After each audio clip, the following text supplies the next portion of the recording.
Chers élèves, je vous écris brièvement du front, engagé dans cette guerre qui semble vouloir durer.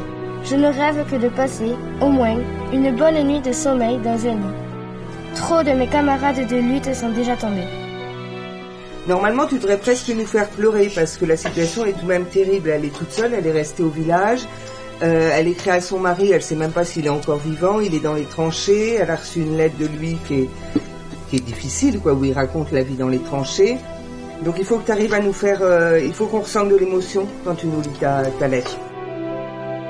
Le projet est né de la rencontre de Madame Pillot et de moi-même. Madame Pillot qui a proposé l'outil radio dans le cadre des classes et l'objectif du groupe départemental maîtrise de la langue qui était de travailler la langue orale et la langue écrite à travers les champs disciplinaires.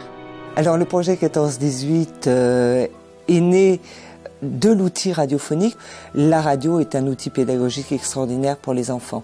Ça permet de travailler l'expression orale, l'expression écrite, le travail de groupe. Là, ça leur a permis de travailler la guerre de 14-18. Ça leur permet de travailler l'informatique puisqu'on a du montage et du mixage après. Donc vraiment, on peut, suivant son objectif pédagogique, travailler énormément de choses avec cet outil.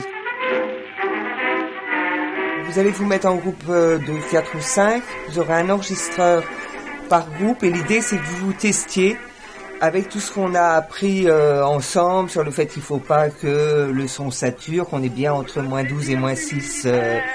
Le but d'un travail comme celui-ci, qui est un travail à l'année, bien évidemment, on ne s'est pas concentré que sur la fin d'année, ça a été aussi pour les élèves en termes de motivation de leur dire le projet serait finalisé à travers la création d'un CD qu'ils pourraient emporter chez eux et il me semble que le but du devoir de mémoire c'est aussi à travers ce CD de faire connaître les événements de la guerre et la vie des hommes dans ce cadre-là. Mon cher mari, j'espère que tu vas bien. La guerre est longue. Quand te reverrai-je? Les élèves me demandent tous les jours de tes nouvelles. Ils t'aiment beaucoup. Tu leur manques. Alors, Emma, qu'est-ce qu'on aurait à lui dire par rapport à ce qu'elle vient de faire? Elle mettait pas le ton. Elle ne mettait pas le ton peut-être au début et elle va encore un tout petit peu trop vite. D'accord? Le but c'est de faire passer l'émotion, comme on l'a dit tout à l'heure.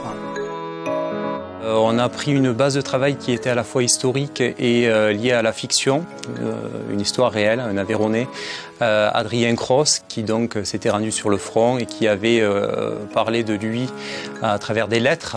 Et ensuite, une deuxième base de travail en littérature de jeunesse, à partir d'un ouvrage qui traitait de la Première Guerre mondiale, qui s'intitule L'Horizon bleu, et qui lui racontait l'histoire d'un instituteur parti sur le front et de ses élèves par le biais de lettres échangées. On s'est donc basé sur de la collecte de documents historiques. Certains élèves ont rapporté des documents qu'ils possédaient chez eux par le biais de leurs grands-parents ou arrière-grands-parents plus exactement. De la documentation diverse et variée et ensuite un travail pour ma part, pour ce qui concerne ma classe, en littérature de jeunesse. Au niveau du centre culturel Aveyron-Ségal-Avior, donc sur la communauté de communes Rieux-Pérou, La Salvetat-Péralès, on travaille depuis 5 ans avec nos écoles, avec cet outil, sur des sujets extrêmement variés. Et c'est vrai qu'on trouve que les résultats sont impressionnants au niveau de l'expression orale, au niveau de l'expression écrite, du travail en collectif, parce que on est obligé de respecter l'autre quand on travaille en radio, de l'informatique, puisque c'est le même principe qu'un traitement de texte, c'est couper, coller, et après faire du mixage.